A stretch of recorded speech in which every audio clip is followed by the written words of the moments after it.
माननीय प्रधानमंत्री जी, आपकी सकारात्मक ऊर्जा ने करोड़ों देशवासियों को नया मार्ग दिखाया। आपका धन्यवाद। माननीय प्रधानमंत्री जी, तालों के शहर भोपाल के दीपेश अहिरवार आभासी माध्यम से हमसे जुड़े हुए हैं एवं माननीय प्रधानमंत्री जी से प्रश्न पूछना चाहते हैं। दीपेश, कृपया अपना प्रश्न पूछे। माननीय प्रधानमंत्री जी नमस्कार। मेरा नाम दीपेश अहिरवार है। मैं शासकीय उच्चतर माध्यमिक विद्यालय इंदौर कोलकाता भोपाल का कक्षा 10वीं का छात्र हूँ। आजकल बच्चों में काल्पनिक खेल और इंस्टाग्राम की लत एक सामान्य सी बात हो गई है। ऐसे समय में हम अपनी पढ़ाई पर कैसे ध्यान केंद्रित करें? माननीय सर, मेरा आपसे यह प्रश्न है कि हम बिना बिना ध्यान भटकाए अपनी पढ़ाई पर कैसे ध्यान केंद्रित करें? मैं इस संबंध में आपसे मार्गदर्शन चाहता हूँ। धन्यवाद। धन्यवाद दीपेश। माननीय प्रधानमंत्री जी, अदिताभ गुप्ता का प्रश्न इंडिया टीवी द्वारा चुना गया है। अदिताभ हमसे आभासी माध्यम से जुड़े रहे हैं। अदिताभ, अपना प्रश्न पूछिए। मेरा नाम अदिताभ गुप्ता है। मैं 10th क्लास में पढ़ता हूँ। जैसे कि टेक्नोलॉजी बढ़ती जा रही है, वैसे भी हमारी डिस्ट्रैक्शन जो है वो और ज़्यादा बढ़ती जा रही है। हमारा फोकस पढ़ाई पे कम होता है और सोशल मीडिया पे ज़्यादा होता है। तो मेरा आपसे ये सवाल है कि हम पढ़ाई पे कैसे फोकस करें और सोशल मीडिया पे कम करें, क्योंकि आपके टाइम पे इतनी ज़्यादा डिस्ट्रैक्शंस नहीं होती थी जितनी अभी हमारे टाइम पे है। धन्यवाद अदिताभ। Honorable Prime Minister Sir, the next question comes from Kamakshi Rai on a subject that is central to many students. Her question has been selected by Republic TV. Kamakshi, please ask your question. Greetings, Prime Minister and everyone. I am Kamakshi Rai, studying in class 10th from Delhi. My question to you is, what are the different ways that can be adopted by a student to not easily get distracted during their exam times? Thank you. धन्यवाद कामाक्षी। माननीय प्रधानमंत्री जी, इस प्रश्न का चुनाव जी TV द्वारा किया गया है। मनन मित्तल हमसे आभासी माध्यम से जुड़े हैं। मनन, कृपया अपना प्रश्न पूछिए। नमस्ते प्रधानमंत्री जी, मैं मनन मित्तल डीपीएस बैंगलोर साउथ से बोल रहा हूं। मुझे आपसे एक प्रश्न है। ऑनलाइन पढ़ाई करते वक्त बहुत सारे डिस्ट्रैक्शंस होते हैं, जैसे कि ऑनलाइन गेमिंग वगैरह वगैरह। हम इससे कैसे बचें? ये स्टूडेंट है क्या?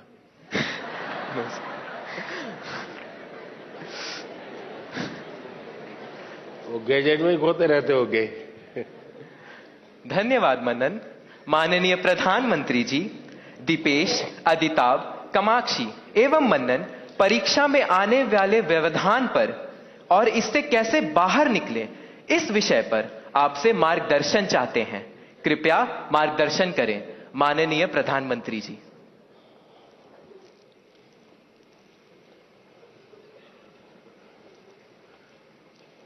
सबसे पहले तो निर्णय ये करना है कि आप स्मार्ट हैं कि गैजेट स्मार्ट है।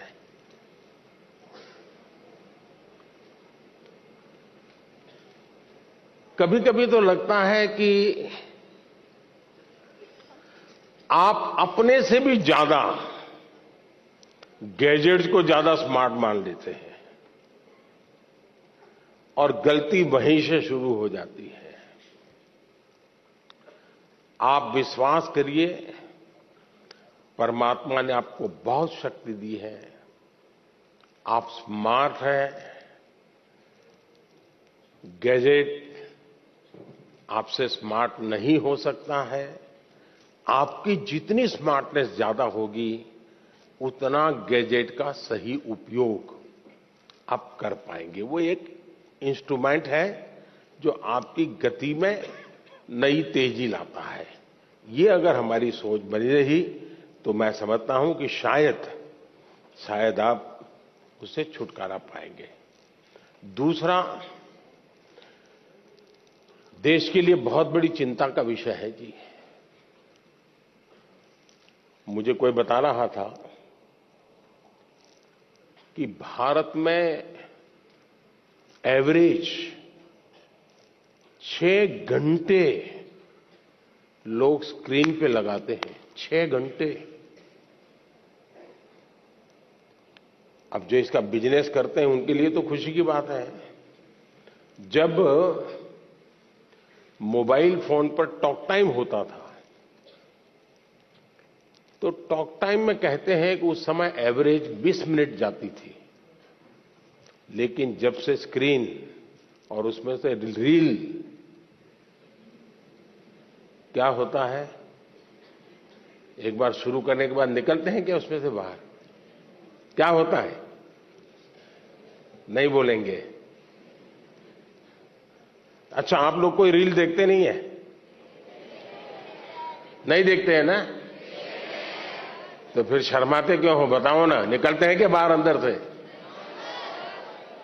देखिए, हमारी क्रिएटिव उम्र और हमारी क्रिएटिविटी का सामर्थ्य अगर एवरेज हिंदुस्तान में 6 घंटे स्क्रीन पर जाए तो ये बहुत चिंता का विषय है।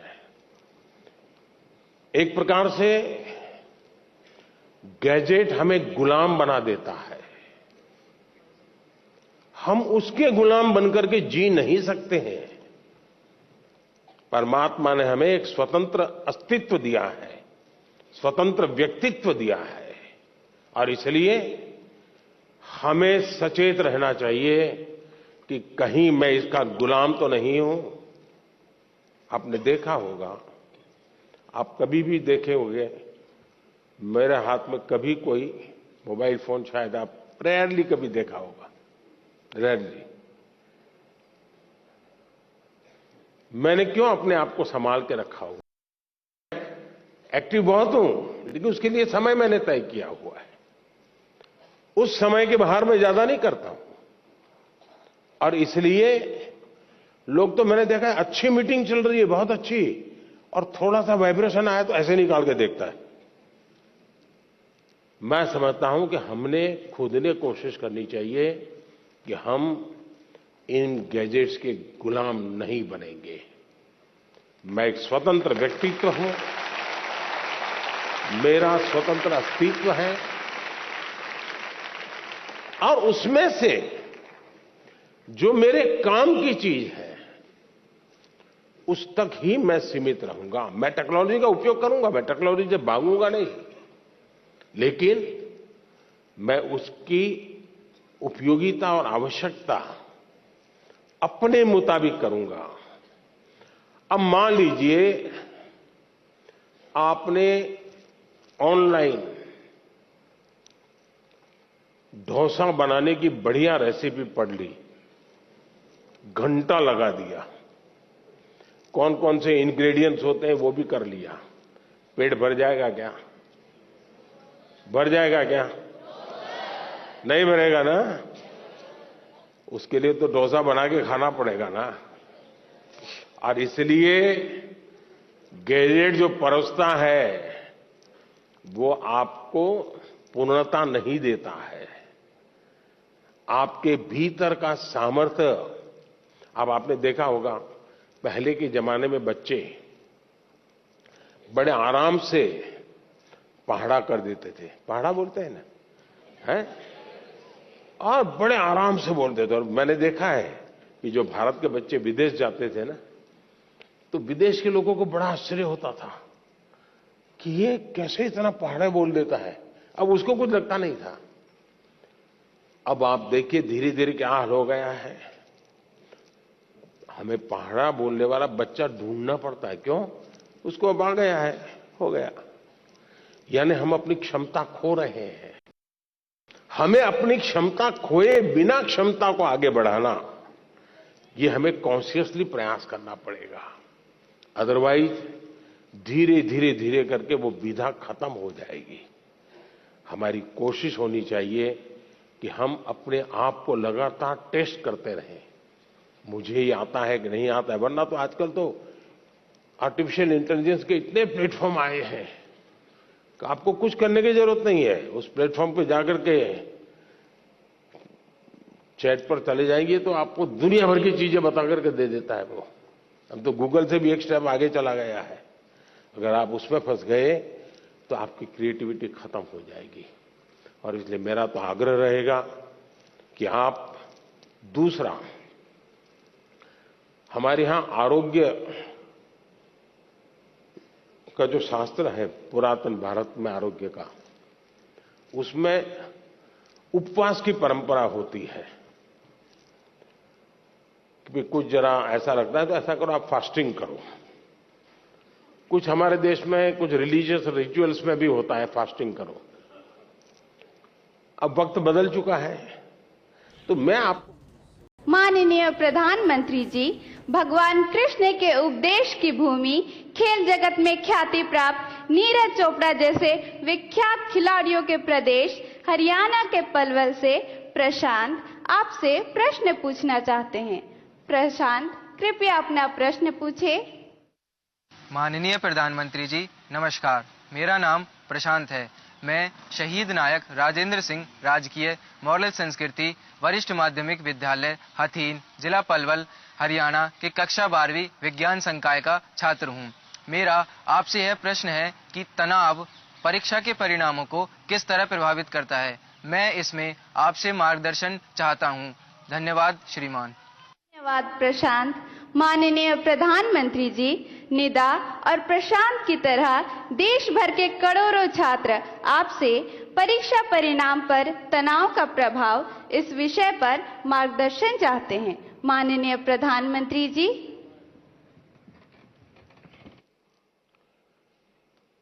देखिए, परीक्षा के जो परिणाम आते हैं उसके बाद जो तनाव है उसका मूल कारण,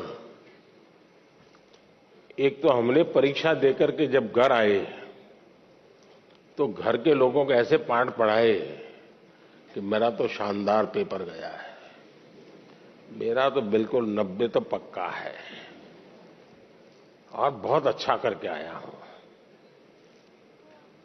तो घर के लोगों का एक मन बन जाता है और हमको भी लगता है कि वो गाली खानी ही है तो महीने भर के बाद खाएंगे, अभी तो बता दो उनको। और उसका परिणाम ये आता है कि वैकेशन का जो टाइम होता है, परिवार ने मान लिया होता है कि तुम सच बोल रहे हो और तुम अच्छा रिजल्ट लाने ही वाले हो, ऐसा मान लेते हैं। वो अपने दोस्तों को बताना शुरू कर देते हैं, नहीं इस बार तो बहुत अच्छा किया उसने और बहुत मेहनत करता था, अरे कभी खेलने नहीं जाता था, कभी रिश्तेदार के यहाँ शादी में, वो अपना जोड़ते रहते हैं जैसा मेरा बड़ा। और एग्जाम का रिजल्ट आने तक तो उन्होंने ऐसा माहौल बना दिया होता है कि बस ये तो फर्स्ट सेकंड के पीछे रहेगा ही नहीं। और जब रिजल्ट आता है 40-45 मार्क, फिर तूफान खड़ा हो जाता है।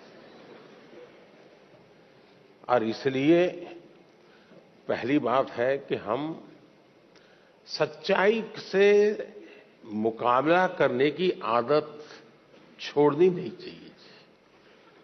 हम कितने दिन तक झूठ के सहारे जी सकते हैं?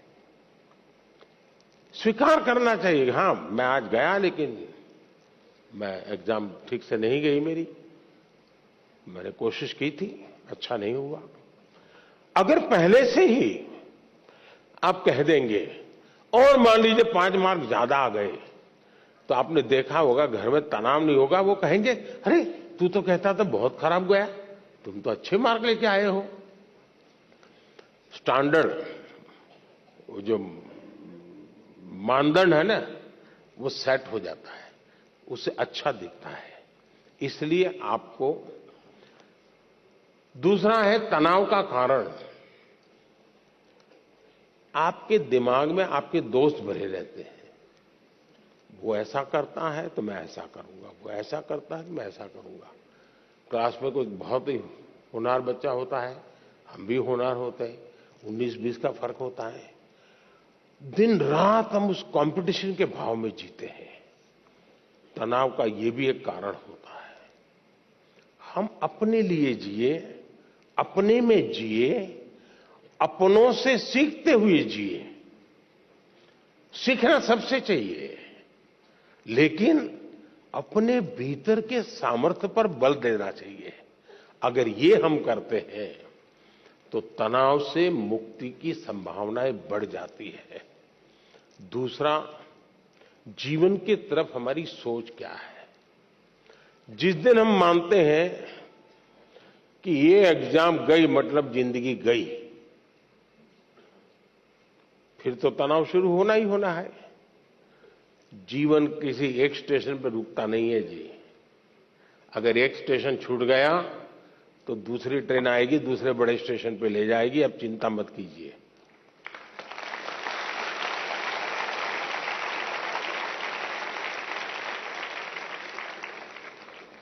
एग्जाम वो एंड ऑफ द लाइफ नहीं होता है जी। ठीक है, हमारी अपनी कसौटी होनी चाहिए, हम अपने आप को कसते रहें, अपने आप को सजते रहें, ये हमारी कोशिश होनी चाहिए।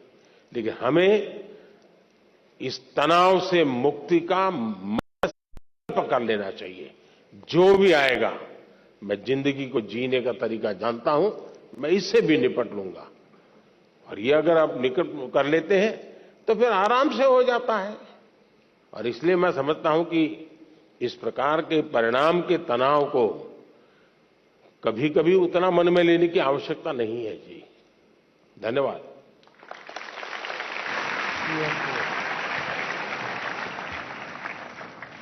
माननीय प्रधानमंत्री जी, आपका अनुभव सुनकर हमें नई चेतना आई है।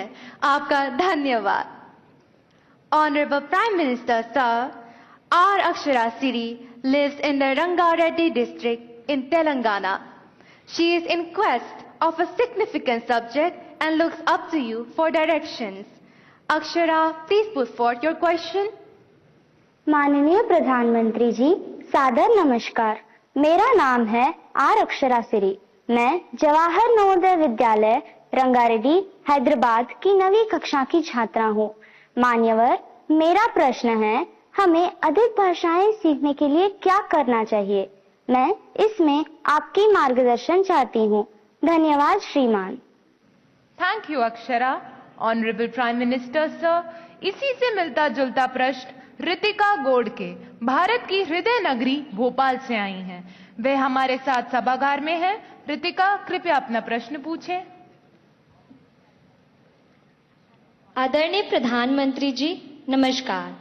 मेरा नाम रितिका घोड़के है। मैं भोपाल मध्य प्रदेश कक्षा 12वीं की छात्र शासकीय सुभाष उत्कृष्ट माध्यमिक विद्यालय स्कूल फॉर एक्सीलेंस की छात्रा हूँ।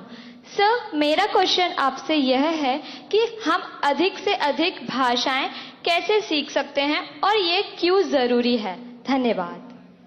धन्यवाद रितिका।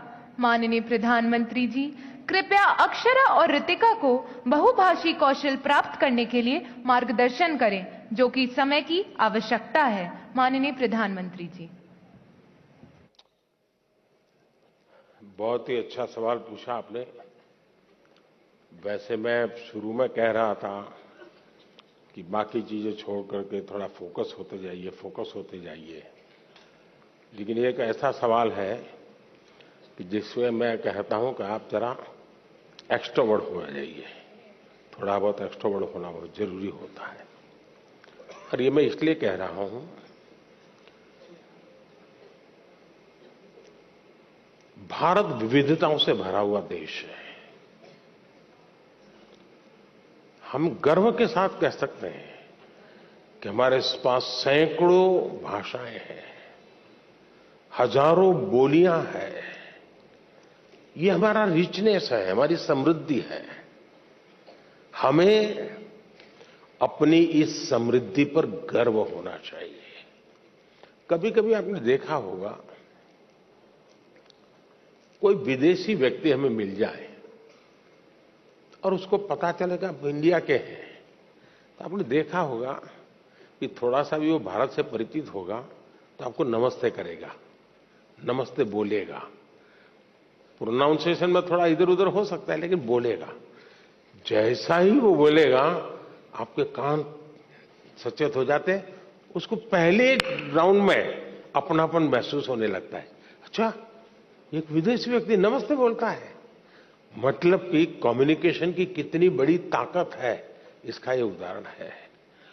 इतने बड़े देश में आप रहते हैं, आपने कभी सोचा है कि शौक के नाते, जैसे हम कभी सोचते हैं मैं तबला सीखूं, कभी मैं सोचता हूं मैं फ्लूट सीखूं, मैं सितार सीखूं, पियानो सीखूं, ऐसा मन में करता है कि नहीं करता है? वो भी एक हमारी अतिरिक्त विधा डेवलप होती है कि नहीं होती है? अगर ये होता है तो मन लगा करके अपने अड़ोस पड़ोस के राज्य की एक आध दो भाषा सीखने में क्या जाता है? कोशिश करनी चाहिए। और सिर्फ हम भाषा सीखते हैं मतलब बोलचाल के कुछ वाक्य सीख जाते, ऐसा नहीं है। हम वहां के अनुभवों का निचोड़ जो होता है, एक एक भाषा की जब अभिव्यक्ति होना शुरू होती है ना, तो उसके पीछे हजारों साल की एक अविरत, अखंड, अविचल एक धारा होती है, अनुभव की धारा होती है, उतार चढ़ाव की धारा होती है, संकटों का सामना करते हुए निकली हुई धारा होती है, और तब जाकर के एक भाषा अभिव्यक्ति का रूप लेती है। हम एक भाषा को जब जानते हैं तब आपको उस हजारों साल पुरानी दुनिया में प्रवेश करने का द्वार खुल जाता है। और इसलिए बिना बोझ बनाए हमें भाषा सीखनी है। मैं कभी कभी हमेशा मुझे दुख होता है, बहुत दुख होता है।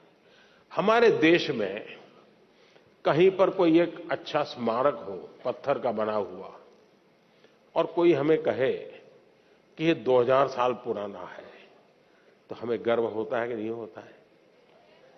इतना बढ़िया चीज 2000 साल पहले थी, होता है कि नहीं होता है? किसी को भी गर्व होगा। फिर ये विचार नहीं आता है कि किस कोने में है। अरे भाई 2000 साल पहले का ये व्यवस्था है, कितना बढ़िया बनाया है, हमारे पूर्वजों को कितना ज्ञान होगा। अब मुझे बताइए, दुनिया की सबसे पुरातन भाषा, दुनिया की सबसे पुरातन, सिर्फ हिंदुस्तान की नहीं,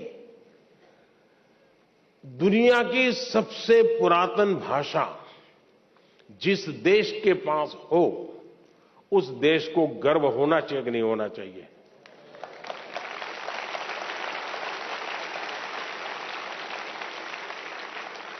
सीना तान करके दुनिया को कहना चाहिए कि नहीं कहना चाहिए कि विश्व की सबसे पुरातन भाषा हमारे पास है? कहना चाहिए कि नहीं कहना चाहिए? आपको मालूम है, हमारी तमिल भाषा ये दुनिया की सबसे पुरानी भाषा है, पूरी दुनिया की।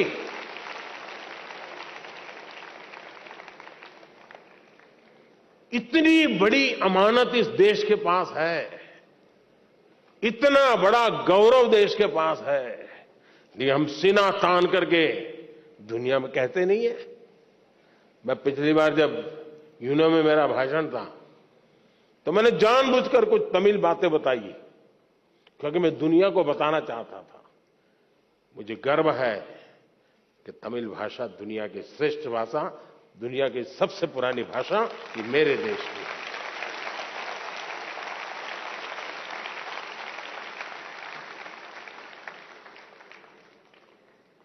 हमें गर्व करना चाहिए। अब देखिए, बड़े आराम से उत्तर भारत का व्यक्ति डोसा खाता है कि नहीं खाता है?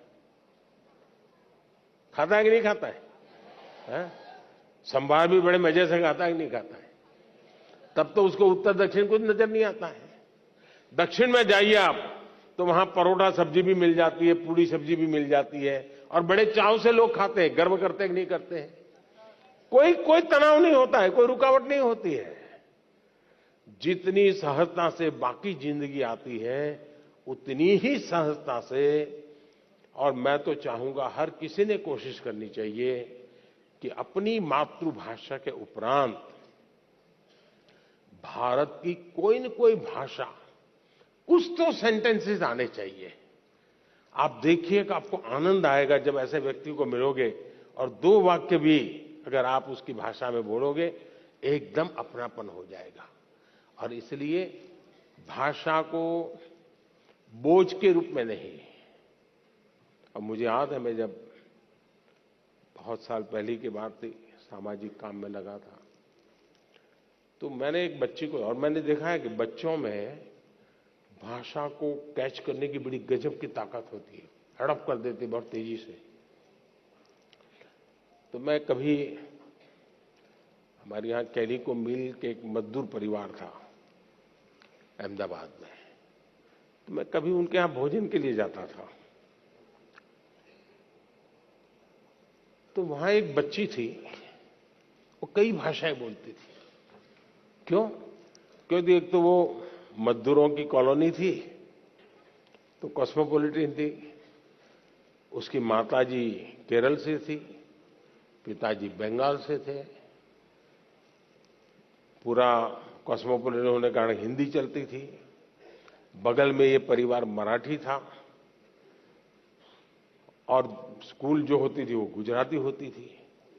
मैं हैरान था, वो 7-8 साल की बच्ची बंगाली, मराठी, मलयालम, हिंदी इतनी तेज गति से बढ़िया बोलती थी, और घर में अगर 5 लोग बैठे हैं, इससे बात करनी है तो बंगाली में करेगी, इससे करेगी तो मलयालम में करेगी, इससे करेगी तो गुजराती में करेगी। 8-10 साल की बच्ची थी, यानी उसकी प्रतिभा खिल रही थी। और इसलिए मेरा तो आपसे आग्रह रहेगा कि हमें अपनी विरासत पे, और मैंने तो इस बार लाल किले से भी कहा था पंच प्राण की बात, अपनी विरासत पे हमें गर्व होना चाहिए, और हमें गर्व होना चाहिए कि हमारे पूर्वजों ने ऐसी भाषा हमें दी है। ये हर हिंदुस्तानी को गर्व होना चाहिए, हर भाषा पे गर्व होना चाहिए। बहुत बहुत धन्यवाद।